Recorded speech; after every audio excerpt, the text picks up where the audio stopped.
Hi, I'm Claire Tompkins, the Clutter Coach, and this is the Organize Your Life podcast. I am passionate about organizing because it makes my clients' lives so much easier, more relaxed, and with more time to spend the way they want to. That's what organizing is all about, not about being neat or having the right containers. It's about getting more time for what matters to you. My specialty is chunking down this big topic so it's not overwhelming. That's the concept behind my book, 5 Minutes to a Relaxing Bedroom. And that's the concept for this podcast, too, which is based on my first book, 52 Simple Ways to Get Organized. Both books are available on my website and on Amazon. I work with clients in person in the Berkeley, California area and via email and Skype, so you don't have to be local to work with me. With my help, your home will become a place you love and welcome guests into. Your office will be a place for being energized and productive. Visit the Hire tab on my website or email me at claire@cluttercoach.net. In every podcast, I'll lay out a simple organizing concept and tell you why it's important. And I'll include an action step at the end so you can start practicing right away. Okay, here we go. Today, I'll talk about simple way number 32, pump your decision-making muscles. Decisions make the world go round. In fact, nothing at all happens if you don't make decisions. Most of the ones you make, you're barely aware of, like getting up out of the bed in the morning. It may not seem like a decision because you have to get up, because you have to get to work. It is still a decision, though. You could stay in bed. If it doesn't feel like a decision, that's because you have a solid support structure around that decision that funnels you toward the decision as if it's the only option.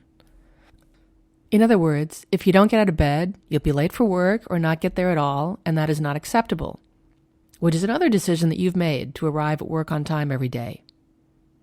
You make tons of other decisions throughout the day, maybe also without even realizing it. Even just things like exactly when you're going to put your turn signal on before you make a turn. So, we already know that everyone makes tons of decisions every day, and they're capable of it. But some people struggle with it. They struggle when it comes to situations where the support structure isn't there. That's when it's not clear which is the correct decision. You're not being funneled toward anything in particular.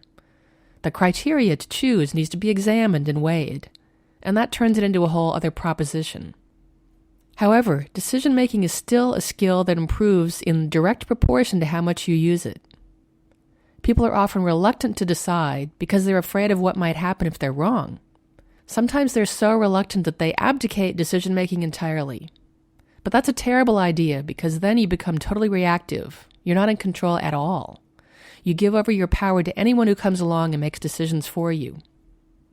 For major life decisions, it's reasonable to have fear. But you can begin with training wheels. Let's go back to the decision to get out of bed, and the image of decision-making being like using a muscle.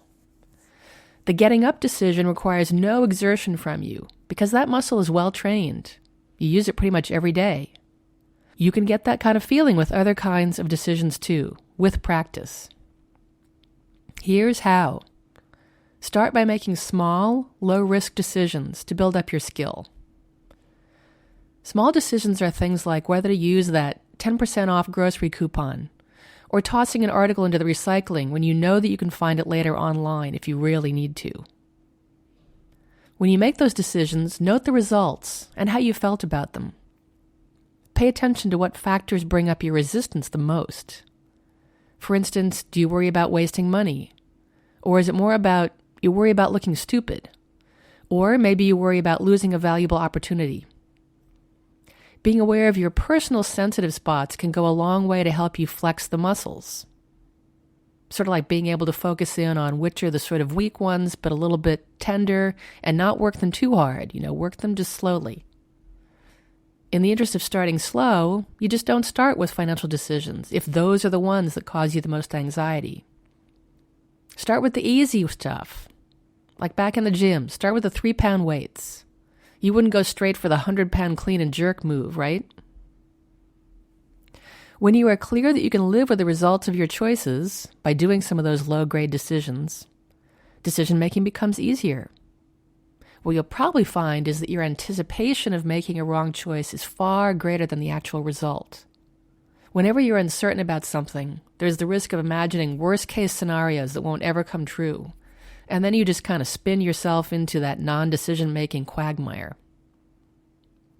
Here's another specific stumbling block: thinking that you need more information. Be careful with this one, it's pretty tricky. Telling yourself that you can't make a decision until you do more research is a classic way of putting off decision-making. This is a problem perfectionists are particularly prone to. You let go of those P's? The truth is, there's an almost unlimited amount of research you could do for any situation. As I mentioned at the beginning, you naturally limit that research for most decisions based on the structures you've set up. And that keeps you sane. I've mentioned the concept of devising limits for yourself in several podcasts now, and it holds true for this one. To keep your decision-making moving forward, impose a limit.